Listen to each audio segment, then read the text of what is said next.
인플레이션 자체는 그렇게 겁나는 이슈가 아닙니다. 기업의 성장 속도가 빠르게 나오면 인플레이션 상관없이 그냥 치고 나갈 거예요. 3, 4분기 후반부터 드디어 메모리가 팔릴 것 같거든요.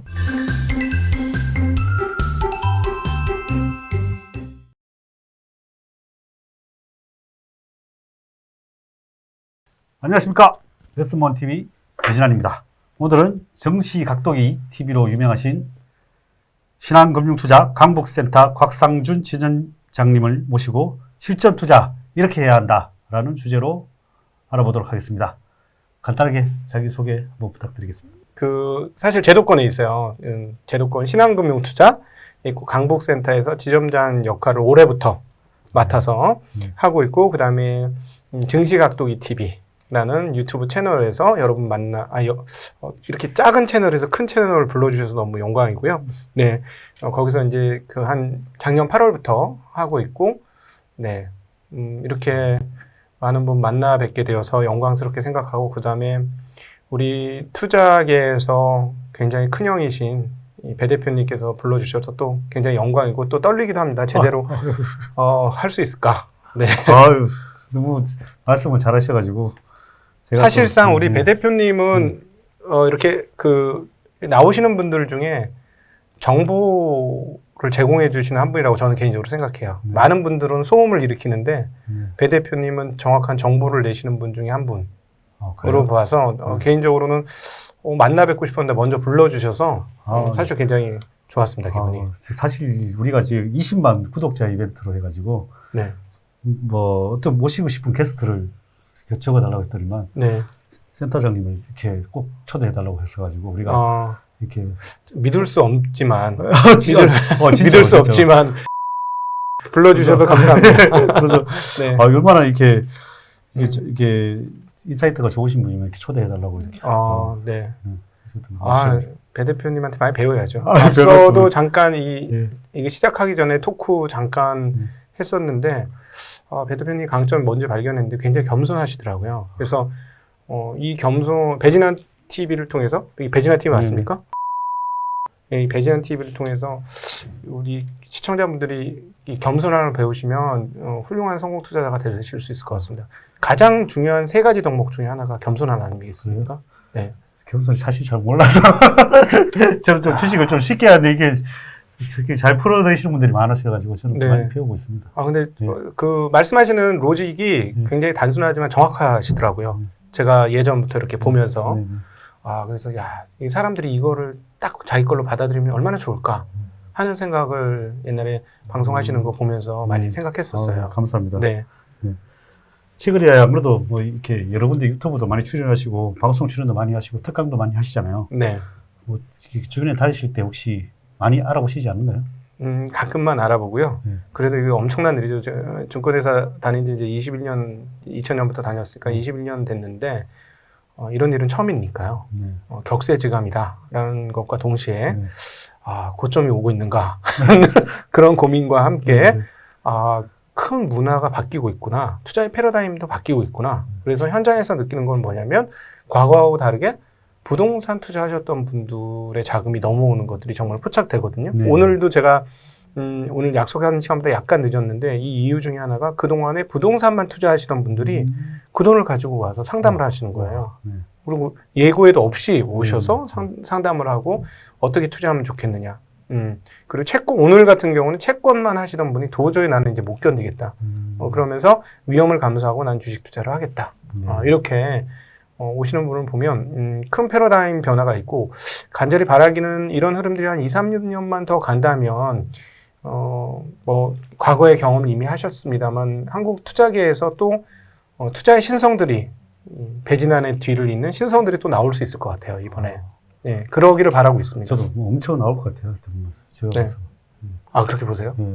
이제는 솔직히 진짜 말씀대로 패러다임이 많이 바뀌어서 투자 문화가 이제 진짜 그러고 유튜브라는 채널이 생기면서 정말로 이렇게 쉽게 많이 배울 수 있잖아요. 옛날에 아무것도 뭐 없이. 그렇지. 그렇죠. 책도 몇 권 없었잖아요. 책도 몇 권 없고. 사실 예를 들면 기본적 이론, 그 다음에 뭐 차트 이론 이런 것들도 사실 접하기가 상당히 어려웠죠. 무라카미 군이후의 주식시장 흐름 읽는 법 이런 것만 계속 읽고 지금 보면은 네. 뭐 굳이 뭐 한 번만 살짝 보고 말아야 될 네. 책인데 그런 책이나 파고 있고 막 그랬었죠. 근데 사실 잘 모르는 게 나왔을 것 같기도 하고 해요. 저는 예전에 초반에 투자했을 때 보니까 네. 그냥 시장 흐름만 보고 이렇게 투자를 해가지고 어쨌든 성공했으니까요. 촉과 감각이 좋으신 거죠, 그거는. 저는 보통 사람에겐 허락되지 않는 걸 수도 있지 않을까 하는 생각도 듭니다. 근데 말씀하신 것처럼 전적으로 동감하는 것 중에 하나가 복잡하지 않습니다. 여기 복잡계 경제학이라고는 하지만 투자의 로직은 내가 얼마나 단순화시킬 수 있느냐가 핵심인 것 같아요. 결국은 수많은 잘못된 버릇들을 다 끌어내고 성공할 수 있는 버릇만 남기는 거지 않습니까? 맞습니다. 네. 네. 네. 네. 그 정시각독이라는 필명은 네. 어떻게 달게 되셨나요? 사실은 제가 그 작년 8월 달에 그 정시각도기 TV 시작하기 전에 그전 약 한 1년 7개월 동안 어디에 있었냐면 3프로 TV라는 데서 매일 아침 미국 시장 정리를 매일같이 했었어요. 그러면서 증시에 각을 댄다고 증시각독이라는 이름으로 그쪽에서 이름을 네이밍을 해줬어요. 근데 저는 처음에 증시에 각을 재? 어쩜 이렇게 경망스러운 이름 하고 별로 좋아하진 않았었거든요. 근데 제 이름이 곽상준이잖아요. 그러니까 각독이라고 사람들이 부르기 시작하는 각독이 이렇게 부르면서 뭐가 이렇게 딱 화음이 맞는 거죠. 입에 짝짝 붙어가지고 사람들이 증시각독이 하면서 너무 좋아하는 거예요. 그래서 저도 처음에는 이상했었는데 자꾸 듣다 보니까 직관적으로 바로 기억도 되고 그래서 제가 정영진 씨가 저한테 그 이름을 지어줬거든요. 그래서 정영진 씨한테 제가 부탁을 했죠. 저희 이름 이거 계속 쓰겠습니다. 저한테 이 이름을 주십시오. 그래서 그 이름을 제가 갖고 왔죠. 돈은 주고 샀어요. 많으려도 드리시죠. 그래야 되겠네요. 나중에 한번 모셔가지고 뭔가 해야 되겠네요. 네. 그래도 뭐 정시각독이 채널 보니까 아침 저녁으로 뭐 시장 전망도 하고 뭐 하시더라고요. 네. 그래서 보니까 오늘 시장 전망 이렇게 하고 오셨죠? 네, 그렇죠. 우리 채널에서도 한번 시장 전망 한번 할까요? 해주시면 좋을 것 같습니다. 네, 일단 미국 시장은 지금 옐런 의장이 오늘 아침부터 나온 발언 중에 금리가 올라가는 게 FED에도 좋고 기업들한테도 좋고 좋을 것이다 라는 말을 던져주셨어요. 그래서 아침에 오늘 싹 했거든요. 네. 그렇죠. 신고점이 나는 날이었는데 싸하게 흘러갔는데 그런 부분들은 계속해서 노이즈를 일으킬 것 같고요. 그러나 옐런 그 재무장관은 과거에도 성향적으로 보면 말을 그냥 편하게 훅 하고 내뱉으시는 경향이 좀 있어요. 그러고 나서 시장이 난리가 나면 걷어들이고 그리고 얼마 전에도 좀 그랬었죠. 그래서 이런 일은 계속 있을 것 같고요. 지금 제가 이제 모르겠는 것, 그리고 투자자 거의 모든 사람이 제대로 모르고 있는 부분들은 무엇이냐면 지금 미국 시장에서 레버리지가 얼만큼 쌓였는지 잘 모르겠어요. 그러니까 사실은 뭐 잘 아시겠습니다만 과거 2003년부터 2006년까지 사실 그때 투자한 사람들이 한국에선 가장 크게 돈을 번 사람들 맞아요. 아닙니까? 근데 그때 구간은 금리가 인상되는 구간이었거든요. 그렇죠. 미국 금리가 거의 매번 0.25%씩 계단식으로 올라갔던 때예요. 그러니까 사실 인플레이션이 무서운 것도 아니고 금리 인상이 무서운 것도 아닐 수 있어요. 충분히. 그런데 언제가 무섭냐면 사람들이 안이해졌을 때 항상 파국이 오는 건데 그동안 워낙 오랜 장기간의 저금리 상황들로 인해서 레버리지가 많겠죠.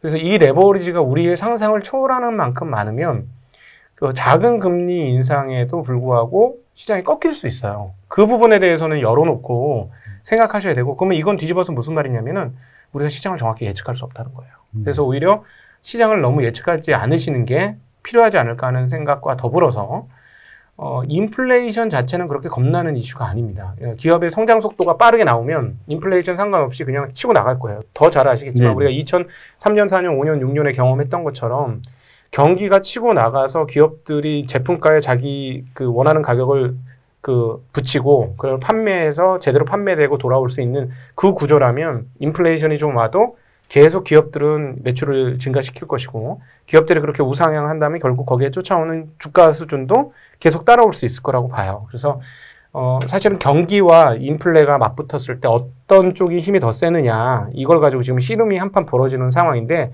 하나 변수는 레버리지가 도대체 얼만큼이냐. 그래서 요 삼각대를 가지고 보시면 좋지 않을까 싶고요. 그 다음에 연준은 태도를 바꿀 수는 있습니다. 분명히 태도를 바꿀 수는 있지만 그 2024년도에쯤에나 금리를 올리겠다고 표명을 했고, 그리고 내년도 중후반이나 가야 테이퍼링을 하겠다고 표명을 했는데, 일단 그럴 수는 있지만 보수적으로 우리는 쭉쭉 앞으로 당기자는 거죠. 그러니까 내년도 올해 후반기부터도 테이퍼링 나올 수 있고, 내년도 중후반부터 금리 인상할 수 있다라고 일단 당겨놓고 생각은 하되, 말씀드렸던 대로 경기 상승 속도가 빠르면 그냥 치고 나갈 수 있어요. 넘어서 그 큰 바퀴에 뭐라 그럴까, 뭐 햄머 자동차가 비포장도로 그냥 툭툭툭툭 확 넘어가는 것처럼 차량의 힘이 세고 바퀴가 크면 그냥 굴려서 넘어가거든요.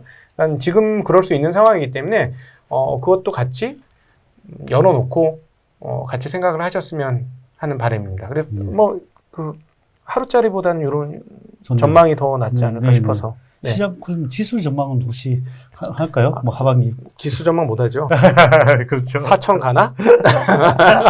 4천. 근데 한국 시장은 1분기 그 실적 발표하고 나서 많이 달라졌던 게 지금 1분기 실적 발표하고 우리가 이제 미래 이익 수준이라고 보죠. 포워드 EPS가 지금 많이 늘면서 코스피 기준으로 지금 160조에 다다르고 있어요. 네네. 그러면 그 기존에 그렇죠. 요번에 되기 전에 이제 130조, 140조 막 요러고 깔딱깔딱 할 때는 갑자기 그 코스피 PER 배수가 16, 17배 막 이러면서 야 완전 과열 고점이야 했는데 갑자기 이게 160대로 쭉 치고 나오고 그다음에 내년 전망치 얘기하는 거죠. 올해 연말 올해 160까지 나온다.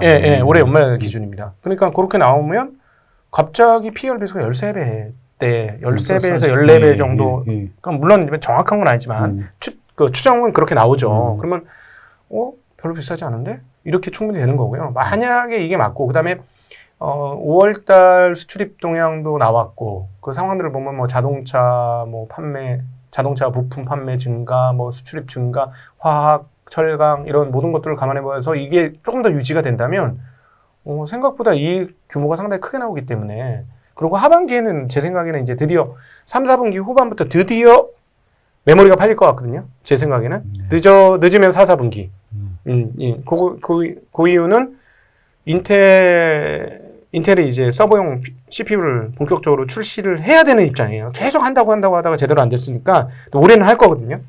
그거 하면 거기에 맞춰서 메모리 교체 수요가 폭증을 하게 되니까 그러면 이제 4, 4분기에 반도체까지도 실적에 그렇게 같이 합류를 하게 되고 이래서 160조 또는 그 이상의 이 추정이 진성이 되게 만들어준다면 따지고 보면 한국 시장은 아직 여력이 꽤 많죠. 근데 코스닥보다는 코스피가 더 여력이 많은 것 같습니다. 예. 그럼 지수가 상당히 그때 삼성전자가 필두로 지수가 계속 올라갈 가능성이 많겠네요. 그렇죠. 네. 그럼 실전 투자자들 입장에서는 삼성전자가 치고 나오면 참 괴롭죠. 그렇죠. 그렇죠. 1월 달에 괴로웠죠. 맞아요. 네. 그럼 또 그런 장소에 저도 온다고 보고 있거든요. 네, 그 가능성은 충분히 열어놓으셔야 될 것 같습니다. 네. 감사하고. 그러면 오늘의 주제 또 투자는 사실 심리 싸움이라고 하잖아요. 그렇죠. 네. 그래서 뭐 저도 심리가 가장 중요하다고 생각하는데요. 그 20년 이상 투자하신 진영장님도 심리와 태도를 매우 중요하게 여긴다고 들었는데, 네. 그렇게 개인 투자가들이 실전 투자에 어떻게 해야 되는지 좀 자세히 알려주시면 좋겠습니다. 네. 제가 강의한 것 중에 사람이 뽑아놓은 것이 저거죠. 잘났다고 생각하는 사람은 이 시장에서 실패합니다. 라는 건데요.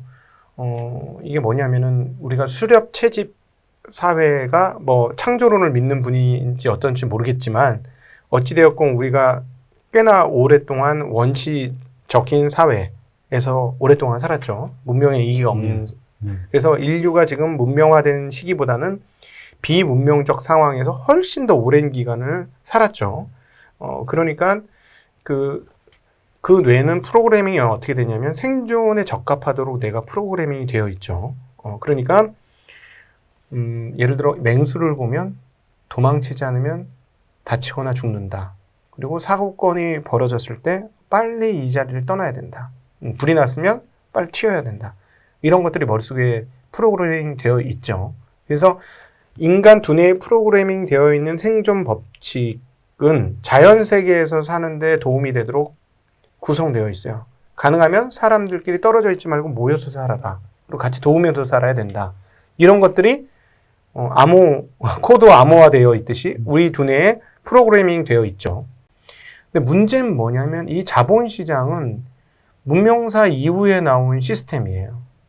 그런데 이런 우리가 생존을 가능한 자연 세계에서 생존 가능한 법칙이 여기서 거꾸로 적용되더라는 거죠. 예를 들어서 위험을 봤을 때 기회를 여겨야 되고, 그 다음에 기회라고 여기는 시점에 왔을 때 위기를 느껴야 되는 거예요. 근데 아마 예언적으로 말씀드리면 오늘 이제 사상 최고치의 코스피가 다 도달했는데 여기서 조금 더 치고 올라가면서 대형주들 중심으로 해가지고 뭐 삼성전자, 현대차 이런 것들이 올라가면서 쭉쭉쭉쭉쭉 지수를 한 여기서 한 100포인트 정도 더 올려주면 사람들은 그때 되게 편안해할 겁니다. 그러면서 안심하겠죠.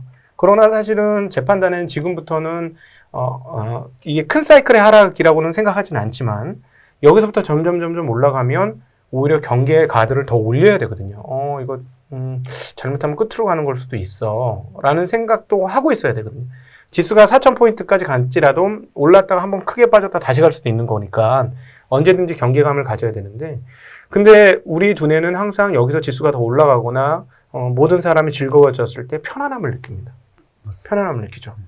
그때는 위기예요. 그렇기 때문에 이런 그 인간의 본성적 그 흐름들을 거의 갈아엎어서 새로운 마음으로 여기에 오셔야만 좋은 결과를 얻으실 수 있기 때문에 기존에 내가 가지고 있었던 그 지식을 가지고 여기 오시면 판판이 깨질 수밖에 없습니다. 여기 시장에 맞는 새로운 지식을 습득해서 새롭게 시작하셔야 되는 거죠. 근데 우리 배 대표님 같은 경우는 그걸 굉장히 빠르게 캐치했고 그거를 자기 로직으로 그냥 바로 딱 받으신 거예요. 아까 말씀하시는 걸 제가 참고로 생각을 해보면. 그래서 그 길로 쭉 가신 거거든요. 그래서 그 성공하는 그 습관을 빨리 만드셔야 되고 그 길대로만 가셔야 돈을 버는 것이지 내가 여기서 굉장히 많은 정보를 얻어서 똑똑해져 가지고 돈을 번다는 건 사실 그 다음입니다. 그래서 심리들 중에서 몇 가지 아주 중요한 걷어내야 되는 심리들이 몇 가지 있습니다. 오늘 그거를 잠깐 말씀드리면 첫 번째 가장 중요한 건 조급함은 필패죠. 네, 조급함을 가지시면 이거는 없습니다. 결과는 정해져 있어요. 조급하신 분들은 게임 끝. 이렇게 보시면 거의 틀리지 않습니다. 그래서 사실상 스캘핑 수준의 트레이딩을 하시는 분들은 대부분 빨리 돈을 벌고 싶은 분들이 그렇게 하기 때문에 통계치로도 나오잖아요. 작년도에도 봤습니다만 20대 남성들의 스캘핑 수준이 굉장히 높았지 않습니까? 회전율이 어마무시하게 높았잖아요. 근데 실제로 참고로 이건 남녀 차별 얘기가 아니고 그냥 통계치에 따른 결과를 말씀드리면 여성분들은 회전율이 훨씬 낮았어요. 근데 수익률도 훨씬 높았습니다. 그래서 일단 조급한 마음을 없애야 하는데 조급한 마음에서 나오는 높은 회전 이거는 실패로 가는 지름길이다라는 거. 그래서 내가 단타로 단기적으로 해가지고 돈을 좀 많이 벌겠다는 생각들은 애시당초 빨리 버리셔라 하는 말씀 드리고 싶고요. 그 다음에 더불어 또 엮여있는 마음인데 욕심. 네, 이 욕심 반드시 걷어내야 되죠. 욕심은 걷어내고 조금 말장난같이 보일 수는 있겠는데 승부욕은 가지셨으면 좋겠어요. 나는 여기서 성공하고 싶어. 여기서 반드시 성공할 거야. 하는 마음은 절대적으로 가지시되 욕심은 비우셔야 돼요. 그러니까 그 하시는 분도 있고 안 하시는 분들도 있겠지만 예를 들어 골프를 잘 치는 사람들 보면 몸에 힘이 하나도 없어요. 근데 골프를 잘 치고 싶은 사람은 몸에 힘이 잔뜩 들어가 있어요. 그러면 몸에 힘이 잔뜩 들어가면 절대 공이 제대로 안 맞고 탑볼이 나든가 무슨 슬라이스가 나든가 어떤 식으로도 잘 안 되거든요. 그거하고 비슷한 측면입니다. 그 골프하고 주식 투자하고 비슷한 부분 중에 하나는 얼마나 욕심을 내려놓느냐. 근데 그 선수들이 몸에 힘을 뺀다고 해서 승부욕이 없는 건 아니거든요. 강력한 승부욕들이 있습니다. 그래서 욕심은 내려놓되 내가 이 승부에서 반드시 이기고자 하는 강렬한 열망, 이거는 반드시 가져야 되고요. 이 강렬한 열망이 있으시면은 사실 따라오는 게 포기하지 않음이 따라오죠. 대부분 포기하세요. 포기하셔서 성공하기 전에 포기하시는 게 문제인데 성공할 때까지 포기하지 않는 게 말장난처럼 여겨지지만 사실은 중요한 방법이에요. 그 대표가 저도 실패를 엄청나게 많이 했는데 포기하지 않고 사실은 한 20년 회사 다니니까 주변에 주식 투자하는 사람이 하나도 없더라고요. 특히 정권 업계에 속해 있으면 좀 더 많이 할 것 같은데 아주 차갑게 냉담한 냉담자들이 많아요. 투자에서 어떻게 투자는 모르는 거야, 못해, 안 돼. 오히려 같이 깊숙이 개입되면서 더 안 되는 사례가 더 많은 것 같더라고요. 그러니까 오히려. 훨씬 더 욕심을 많이 냈죠. 네. 욕심을 냈고 눈앞에 왔다 갔다 정보라고 생각되는 소음들이 왔다 갔다 하니까 거기에 기울이면서 이렇게 빠졌다 저렇게 빠졌다 계속 헤매는 거예요. 그러다 보면 나이가 뭐 10년, 20년, 30년 지날 때까지 계속 그러고 있는 거예요. 그래서 사실은 뭐 이런 말씀드리면 스캘퍼 중에서도 성공한 분들은 있긴 있잖아요. 트레이딩 잘해갖고 성공하신 분들 있긴 있잖아요. 근데 확률적으로 보면 이렇게 트레이딩으로 성공하기 진짜 어렵고 이게 노하우가 축적이 잘 안 되는 것 같아요. 왜냐하면 그 잘 아시다시피 그 트레이딩으로 성공한 애들은 성공하신 분들은 그 20, 30대 젊은 친구들이 많고 네. 나이 들 때까지 계속해서 꾸준히 성공하시는 분들은 잘 없죠. 네, 잘 없는 것 네. 같아요. 그 대표적인 게 뭐 압구정 뭐 어쩌고 네, 저쩌고 네, 네, 네, 맞아요. 예, 네, 이런 네. 분들이 한때 정말 그렇죠. 정말 날라다니셨죠. 그렇죠. 그 당시에 2, 300억이면 지금의 한 돈 천억 정도 될 그렇죠. 텐데, 예, 그 정도까지 돈을 버셨다가 뭐 이게 다 털리고 이제 뭐 종잣돈에서 조금 더 더 높은 수준 정도밖에 남지 않고 이런 소문 들리지 않습니까? 네, 네.